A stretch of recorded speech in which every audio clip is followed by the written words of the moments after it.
Let's go back to the United States, though, now. And US President Joe Biden has again been talking about Supreme Court reform, offering more details of what would be a radical plan.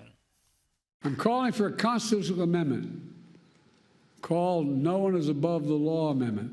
And I mean this sincerely. It holds that there's no immunity for crimes former president committed while in office. I share our founders' belief that the president must answer to the law. The president is accountable in the exercise of the great power of the presidency. We're a nation of laws, not kings and dictators.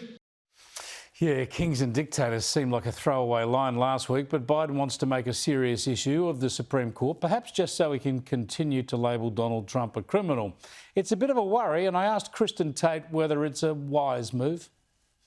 Well, again, this is the party that was so concerned about defending norms, once again trying to tear down norms in this country.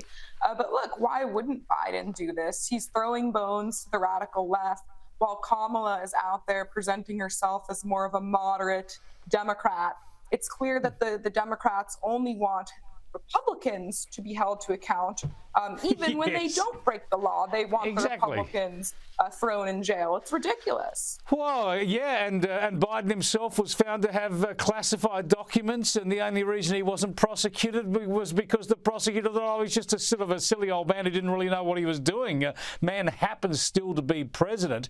Have a look at this. When he was talking about the Supreme Court issue, the same old Joe Biden was back. He didn't seem to know whether he was talking about himself as a president or a former president. He got very lost. Have a look. And no president, no former president, not me, not one should have been given any exception to this. Oh, God, it's terrible, Kristin. You have to remind yourself he is still the leader of the free world. He was reminding himself. You can see his brain ticking over. Hang on a second. Am I a former president? No, I'm still the president. It's just excruciating to watch. Meanwhile, as you intimate, Kamala Harris is getting sort of a honeymoon treatment from the media in the US. Yes, that's exactly right. We're seeing the honeymoon effect with Kamala Harris right now.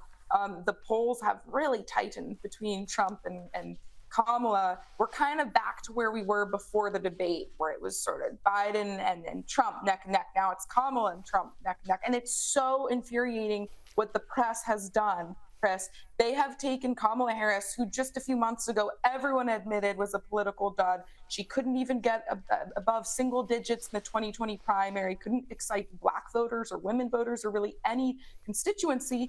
And they have tried to turn her into MLK and Gandhi in a dress. It's absurd, and people are buying it.